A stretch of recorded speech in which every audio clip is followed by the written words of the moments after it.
Mamina chance nalubega tukwaniriza ogamba otya? Jendi sigamba mpozi gwo gamba. Nange mwendi. Otubuzeeko. Gwe COVID tomulaba? COVID yatubuziza. Soko tubulire ku mbeera gy'oli mu COVID. Embeera gye ndimu olwa COVID ono ey'obutakola mulimu gwange mbi nnyo. Okusooka twalowooza nti kigenda kubeera kya weeks 2 kya mwezi gumu ekinene nnyo 2 naye twagenda okulaba 3 kati neze 4 5 6 kati tuli mu mwaka nga situkola. Ekyo nno kituyisiza bubi nnyo nnyo era kikyatuyisiza bubi nnyo nnyo n'okutunyiiza kubanga twaligambye nti lwaki temukola ebirala tutandikirewa tetulina we tutandikira bwe twali tulowooza nti kigenda kubeera kya mwezi gumu ne tuli obusente bwonna ne tubumalawo akitegeera nekigenda mu mwaka ne tumalawo ne tuba nga tetulina na ntandikwa. Kakati omuntu atalina ntandikwa omugamba otya nti akole ebirala ntandikire ku ki nga nze omuyimbi? Kale ekintu ekyo nno kituyisa bubi nnyo era kituyisiza bubi nnyo kyatuyisiza ddala bubi nnyo. Ayinza okugamba nti yemu abakyala abakuba endongo e Kampala wano ne muwuniikiriza n'abantu. Omuntu ayinza okugamba nti mwakola ssente nnyingi naye temwasevingako okukola ku bizinensi obusobola okubayamba mu mbeera eno. Ne bwe mba nakola bizinensi era bwakosebwa COVID bwaggalawo bino byonna ne bifa. Kati nyinza okugamba nze nalina oba nti mbadde ne bizinensi yange yabbaala naye baagigala okitegeera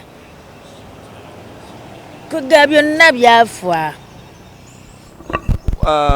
Tulaba omukyala gwe bayita Spice Diana yagenze n'akyalako e Tanzania naye ebimu ku bye yatuleetedde yatugambye nti Tanzania tebakuba music wa Uganda kyokka ate ffe wano e Uganda tukuba music waabwe n'ow'ensi endala.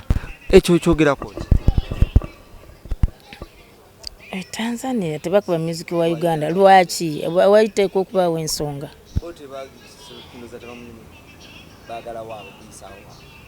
Baagala waabwe kuyisaawo waabwe. Naye singa ffenna twali bwe tutyo twalibadde tetumanyi namyo tetunyumirwako ku music ow'abalala ow'Amerika ow'abaki then nze nsuubira Abatanzania bakola kikyamu bwe baba nga bakikola bwe batyo ne bwe mba nga music owammwe naye akubwa n'ow'abalala akubwa kubanga naye mulungi ekitegeera. Nze ndowooza ekyo sikyalibadde ensonga nnyo ffe kugamba nti ffe tetujja kukuba music w'abalala. Owaffe akubwe n'ow'abalala akubwe okwo kwe kubeera feya. Nze bwe ndowooza bwe kyalibadde nsi sikirina mutawana ekyokukuba music w'abalala. Olinayo abayimbi bwe wa inspiringa oba bwe wakwatako? Bangi be na inspiringa kati kansooke be nakwatako ku Jennifer Fulufiga nenkwata ku Brenda Namatovu nenkwata ku Junior Jemba yayimba obukazi obutono.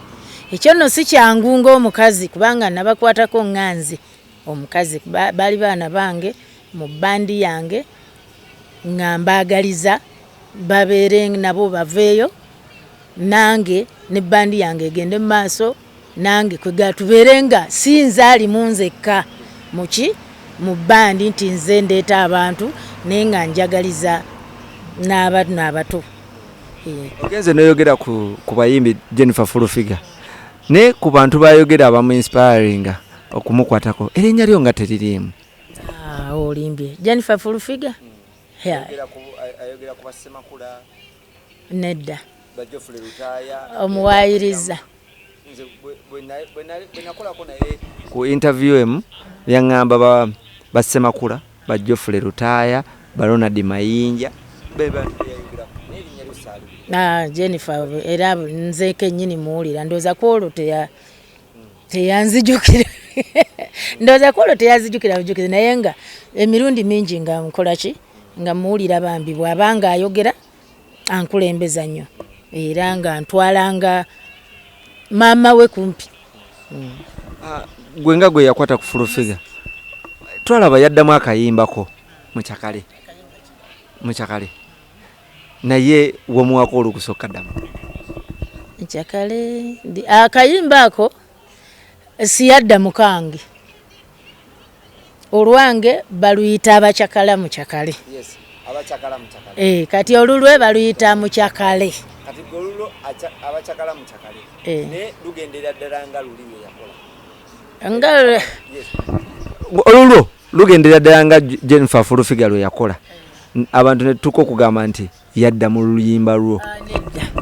Nze sisuubira nti nno yadda mu lwange naye Jennifer naye ayiiya mukazi wa Bwongo ayiiya ennyimba ate n'ajja mu bandi eyange mwe yatandikira nange ni mukazi muyiiya. Kaakati omuntu gw'otandise naye n'oba oyiiya ne bw'oba oyimba ne bw'oba akitinga ku stage omugoberera. Kati nze Jennifer oluyimba olwo yalweyiiza si lwange naye ekirufuula okubanga olwange ndowooza kuteekamu ddoboozi kubanga nange nayimba mu luyimba olwo. Abayimbi bange nze nateekangamu eddoboozi kubatunda basobole okutunda ne mbateeramu eddoboozi lyange.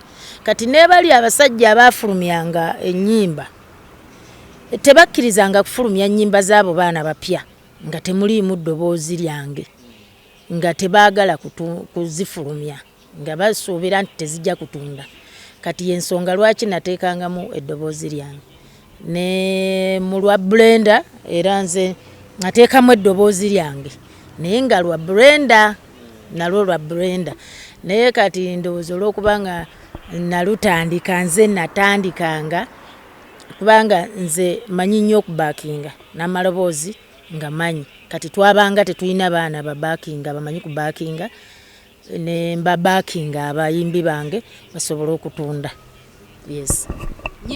Ennyimba zaabwe nnyimba kati ng'era omwana eyayigira ku nze n'okuyimba na buli kimu n'okuyiiya era n'angoberera kati era yali alina okubanga agendamuuko mu lwange kubanga ayinza okubanga yalwagala nnyo ebigambo ebimu n'ateekamuuko nemumuke naye nga kirinaako buzibu bwonna kubanga namuteeramu n'eddoboozi nze namutwala ne mu studio oyo Jennifer ne mutwala mu kasiiwuukira ne nsasula studio ne mu backing kati sikirinaako buzibu bwonna buli kimu.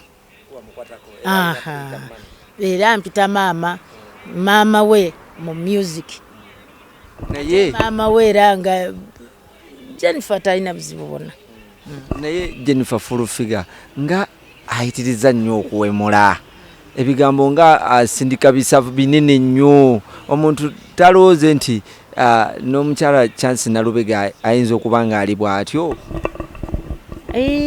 Nedda tekisoboka kubanga nze ate nze abantu bamanyidde ebbanga ddene nga ne Jennifer tanaba nakujja nze nga abantu bamanyi tebampuliramu bigambo bifaananga bwe bityo. Kati omanyi kati Jennifer muzaala mu music nga mukulu wakitegeera muzaala mukulu kati ebyebigambo nange nali sibimanyi nabimanya ndabiraawo naye nga story za Jennifer zemanyiiko ye mwana eyabeerako ku street kid so si bano bagundi ku street nga bana abakyala no naye yabeerako street kid ekitono ekitegeera ndowooza maybe gye yajja egundi naye nga ndi naye mu bbandi nali sibimanya era saamanyako wadde saawulirako wadde ekigambo n'ekimu ekyobuwemu. Jennifer kyalina nti arespectinga nnyo abakulu era kyangu nnyo okubafunako n'omukwano kubakolako omukwano abantu ab'obuvunaanyizibwa abawa ebitiibwa byabwe abarespectinga. Kati nze nga ndi ne Jennifer mu bbandi yange saawulirako Jennifer ng'ayogera ekigambo neki era nange nali surprise. Abawa ekitiibwa era oyinza kubeera awo nga lwakuba guno omutimbagano gwajja naye baali badde ndowooza neeyo bakama be kati abapya alina bakama be abapya nti kati baali badde tebamanyi nakumanya nti avaamu ekigambo n'ekimu ekifaanana ng'ekyobuwemu bakimanyi. Jennifer Fulufiga tulaba kati ennaku zino agenda ewa Pulezidenti Yoweri Kaguta Museveni. Gwe nga gwe menta we eyamukwatako n'omutuusa ku birungi yali akututeyoko kuba tulaba embeera gy'olimu nga wootunnyonnyodde ku mbeera yo olina okuba nga ofunayo ekintu oba omwana ngazza ewa maama we yali akututeyoko. Singa nali njagala naali badde yantwala naye ze saagala. Yali aleese koko ku kintu n'agamba nti nkomyewo okwebaza ku birungi bye wankoledde gy'oli. Nnyo kusookera ddala oba gwali mwaka ki yandeetera gomesi ey'ebbeeyi ezo gomesi ennungi nga za bbeeyi nandeetera n'ekitambaala kyakwo n'ekikooyi kyakwo byasooka okumpa neyeebaza.